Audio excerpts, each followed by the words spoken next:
Salam sejahtera, salam ilmu, salam pendidik hebat pembina generasi.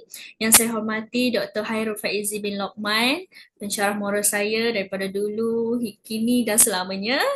Pensyarah-pensyarah yang mungkin ada sedang menonton dan adik-adik bakal guru yang hebat dan yang saya kasihi sekalian.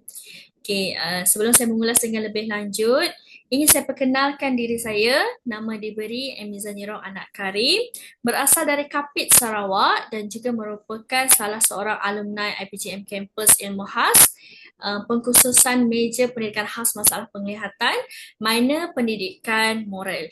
Okey, sedikit sebanyak pencapaian saya semasa di IPJM Campus Ilmu Khas ialah saya merupakan penerima anugerah cemerlang praktikum fasa 1 dan 2 dan sekaligus melayakkan saya menerima anugerah cemerlang praktikum bidang pendidikan khas masalah penglihatan peringkat IPGM.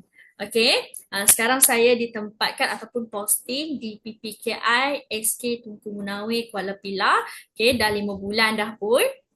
Okey, jadi sebelum saya mengulas lebih lanjut tentang apa yang kita nak bincangkan pada hari ini, saya ingin mengambil kesempatan ini untuk menzahirkan rasa syukur dan ribuan terima kasih kepada Dr. Hairul yang memberi kepercayaan kepada saya untuk menyampaikan talk tentang BBM cemerlang murid terbilang. Okey, walaupun saya rasa ramai lagi yang hebat yang boleh sampaikan talk ini, tapi itulah Dr. Hairul, terima kasih sebab memberi kepercayaan kepada saya daripada dulu sampai sekarang. Okey, okey, tak apa. Okay, saya ada beberapa minit je ni, 10 minit je. Okey, kita terus pergi kepada apa yang kita nak bincangkan pada hari ini, iaitu BBM cemerlang murid terbilang. Maksudnya tips lah kan, apa cara ataupun perkara-perkara yang kita perlu ambil tahu sebelum ataupun semasa kita membina BBM yang berkualiti yang boleh digunakan dengan baik. Okey, yang pertama, kita perlulah mengkaji isu ataupun masalah murid. Kat sini saya highlightkan perkataan mengkaji, bukan mengenal pasti. Maksudnya kita kena tahu betul-betul, kita kena kaji betul-betul apa masalah murid kita, apa isu murid kita. Okey, isu yang kritikal lah selalunya kita tengok. Kalau saya ambil contoh, saya bidang pendidikan khas masalah penglihatan. Murid saya ni tak boleh baca braille. Jadi patut tak saya gunakan titik braille grade 2 dalam BBM saya? Tak patut. Okay? Kalau saya nak gunakan grade 1 mungkin boleh lagi untuk pendedahan. Okay, lepas tu saya tahu budak saya ni dia mungkin tak boleh nampak, dia mungkin susah nak baca braille, tapi dia boleh bercakap dengan baik. Jadi kat situ keupayaan murid saya adalah dari segi verbal. So saya punya BBM mestilah penggunaannya adalah dari segi verbal lah, audio orang kata. Okay, jadi kat situ kita kena kaji betul-betul, buat pemerhatian, buat soal jawab dengan cikgu-cikgu kat sekolah, cikgu subjek tentang masalah murid kita dan keupayaan murid kita. Okey, jelas yang pertama. Yang kedua ialah praktikkan konsep ada, bina dan fikir. Okey. Sebenarnya konsep ni saya praktikkan semasa praktikum 1 dan juga 2 sebab konsep ni bagi saya sangat menyelamatkan saya untuk survive sepanjang praktikum. Okey, kenapa? Kita tengok kat sini. Apa yang saya maksudkan dengan ada, fikir dan bina. Ada ni maksudnya kita gunakan bahan-bahan yang sedia ada untuk kita fikirkan sesuatu ataupun BBM yang kita boleh bina untuk murid kita. Okey, saya ambil contoh semasa praktikum hari tu. Yang saya paling ingat lah praktikum 2 saya cuma ada cardboard, saya cuma ada Lego.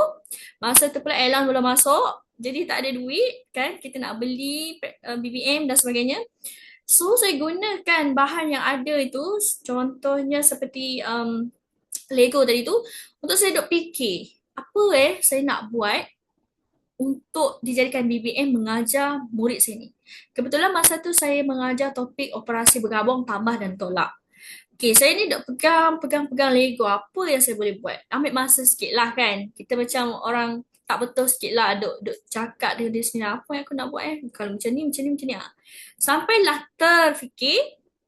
Apa kata guna Lego tu, saya jelaskan terus konsep bergabung tu apa. Macam mana? Okay, saya braillekan operasi tambah dekat satu Lego. Braillekan operasi tolak dekat satu Lego. Lepas tu semasa set induksi saya suruh dia gabungkan. Bergabung tak? Jadi hari ni kita nak belajar tentang operasi bergabung, tambah dan tolak. Dah dapat 1 ppm kat situ. Okay? Jadi itulah yang saya keep buat dan buat. Sampailah tahu-tahu dah survive praktikal, dapat cemerlang. Okay? Jadi kat situ kita boleh save lah. Kita kena realistic kan. Semasa kita belajar ni, kita punya cabaran sebenarnya dari segi kewangan, dari segi masa. Kewangan ni lah yang paling kritikal.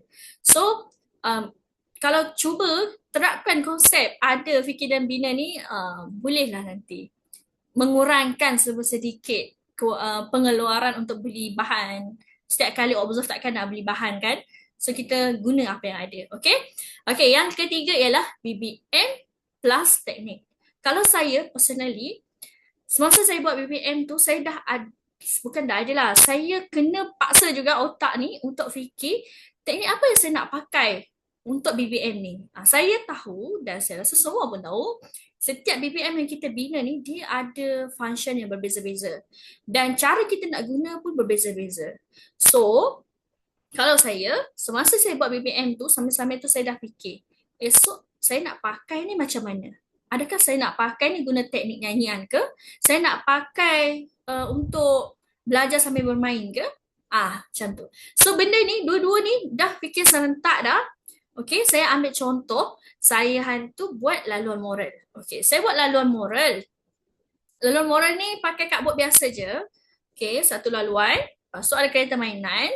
Anak buah saya punya, saya ambil. Pinjam, saya pinjam. Lepas tu ada rumah yang saya buat daripada cardboard tu juga. Okay, lepas tu saya buat penghadang. 3, ibarat macam touch and go tu kan. Okay, so saya gunakan teknik belajar sambil bermain. Okay, kita kena, budak kena gerakkan kereta. Kita tanya soalan, kalau dia boleh jawab, angkat penghadang tu, lalu stesen 2, dia boleh jawab, angkat, sampailah ke rumah ganjaran tu. Bila dia boleh sampai kat situ, maksudnya dia boleh dapat hadiah. Okay?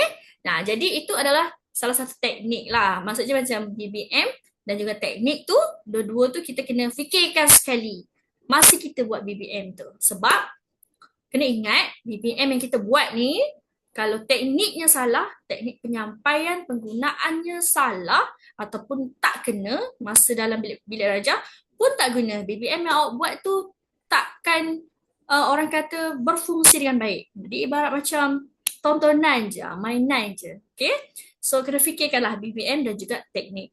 Okay, yang terakhir ialah multi-step BBM. Okay?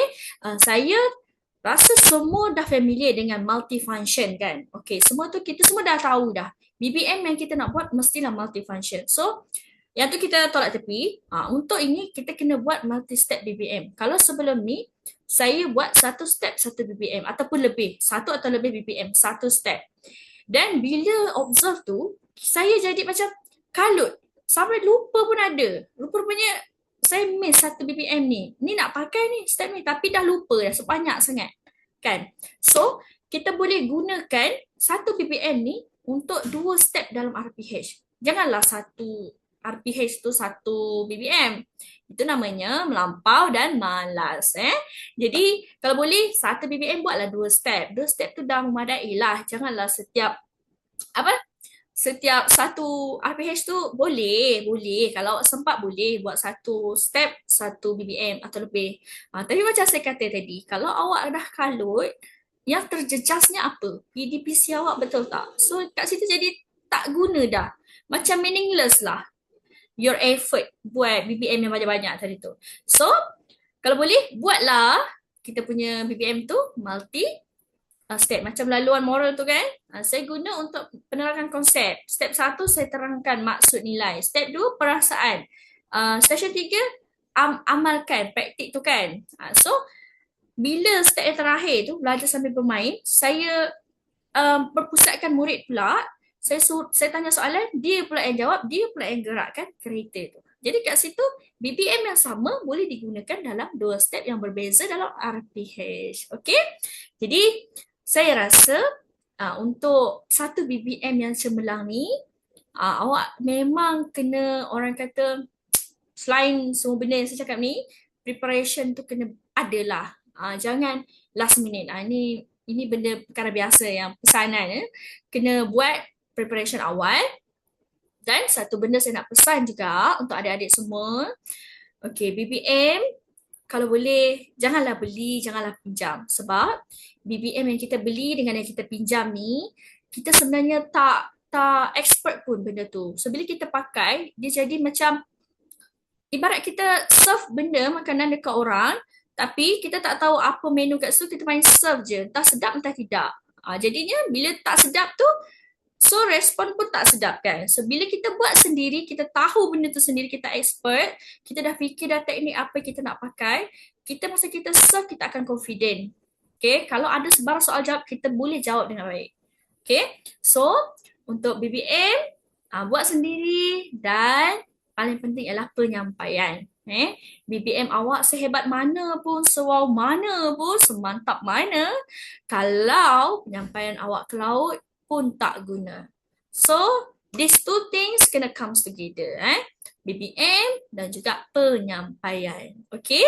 Jadi, saya rasa itu sahajalah perkongsian daripada saya. Saya rasa adik-adik yang di luar sana tu lagi kreatif, lagi orang kata advance dari segi teknologi, dari segi apa-apa, boleh buat lagi baik. Ini sekadar panduan.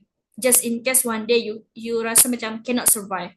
Okay, cuba praktikkan apa yang saya kongsikan ini. Okay?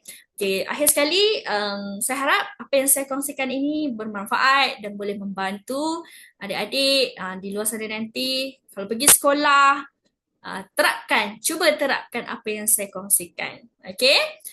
Itu sahaja daripada saya. Terima kasih.